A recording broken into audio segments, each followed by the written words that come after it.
Dave Katz. I'm Mikey Dobbs. And I'm Carmen Butler. And this is the ATL On Fire podcast show.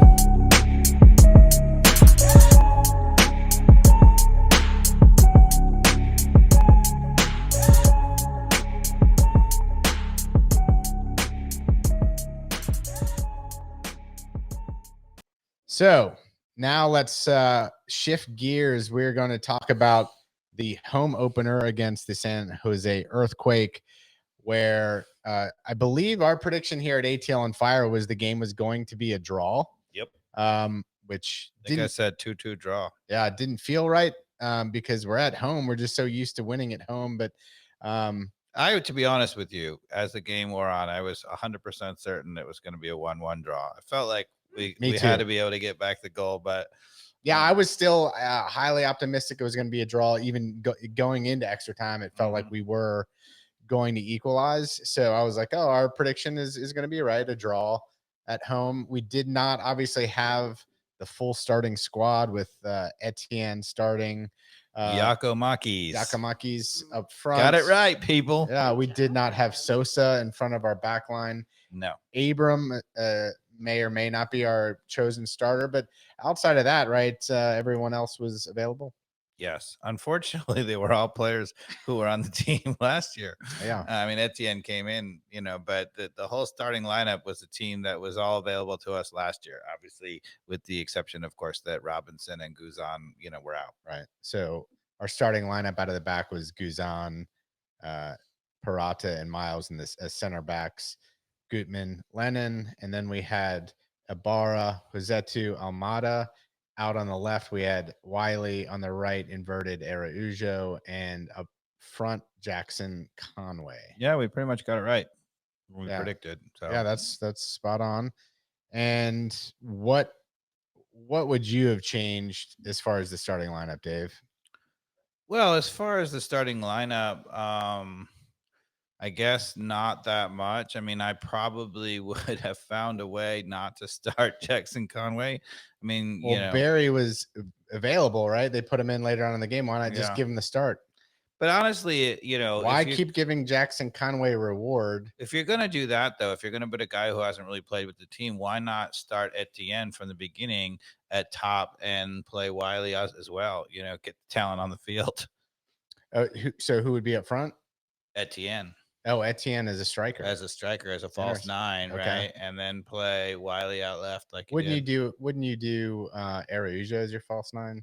Yeah, you could. Yeah, that's what I would do.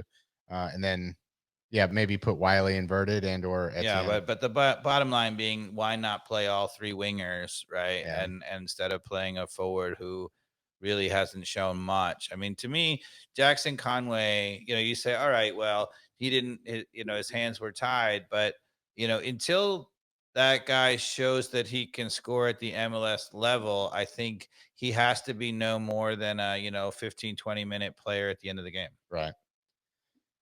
So, I was surprised he was rewarded a start out of the home opener. I mean, if you brought in this Barry guy, though, is a recent signing who, at least before DC, had some goals, but none at DC.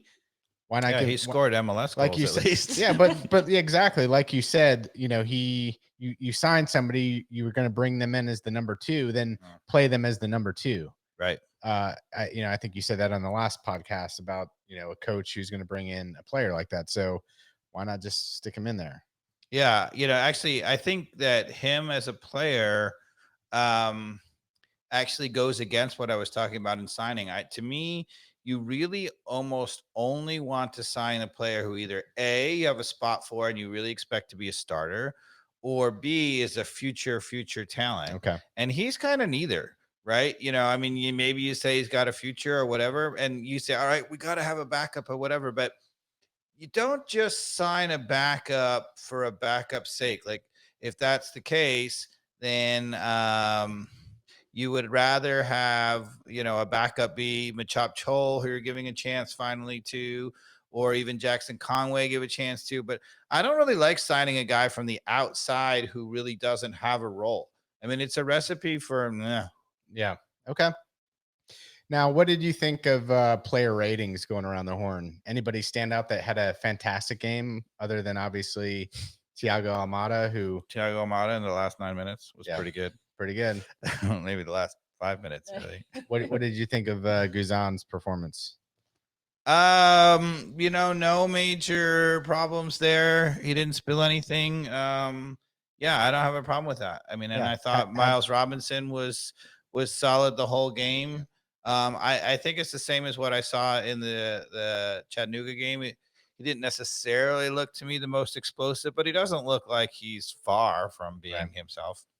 And so there, you would, I mean, perhaps maybe our two best performances from Almada and Guzan. Is that fair in your opinion, or would you put anybody else on the higher end of the spectrum in that game? Miles, you threw Miles in there as well. Gutman played pretty well. I would say Almada. Almada. To be honest, I mean, and I'll throw this maybe to Carmen too, but I did not see a lot to be optimistic about. I mean, we were pretty awful for the entire game. It was a hard watch. I mean, that's a good. I description. unfortunately wasn't able to go to the game. Had an awesome day on Stone Mountain with some family. Oh, cool. And then we came back and unwound, and I turned on the whole Apple TV experience and checked it out. But yeah, the game had a lot to ask for. We were not good. Go ahead. As my son has pointed out in the chat, I actually fell asleep at the beginning of the second half. But I saw the goals because lulled to sleep by our dynamic play. Yeah, there wasn't a lot to be excited about until the last 9 minutes. Oh, okay. Yeah. Tyson's commenting. We had a comment on the live stream. I love it. Yeah, but, yes, but I will say, guys, I am going to be optimistic from here on out. I'm going to force myself. Even if we don't have a reason to me, I'm going to be the optimistic one. Because what gave you optimism? Oh, besides the part that you missed when you were asleep. Yeah.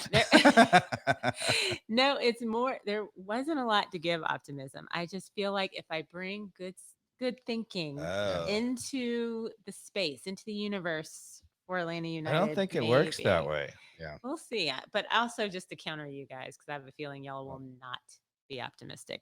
What do you think, Mikey Dobbs? I was very not optimistic, and sadly so, because again, as you and I were just watching a little bit of the clips from above, it looks like he's trying to make a few tweaks, but it's not enough, and it's just creating really the same issues that we had last year. And just by the eye test, right? A lot of people who I spoke to felt like, boy, this felt a lot like last year. The same team we're looking at, the same problems, the same feeling when you're watching the game. It was all there. We got bailed out by two amazing plays by two amazing shots by Thiago Almada. Yep. There was it was a nice layoff. You want to start there on the positive before? Yeah, let's talk. Let's positive. Let's start with the positive. I mean, good Lord, that's super positive. So two things. Okay, let me just talk about the positive. Gutman worked really hard to get down the flank, earns a well-earned corner with a tired. Carmen, you want to bring up those clips maybe on the Apple TV? With a tired team, right? They're all at the very end. I promise you. Go to the end. Go ahead, Mike. Go to the end. So yeah, but Gutman goes down the flank and earns a corner kick, which I believe Brooks Lennon ended up taking.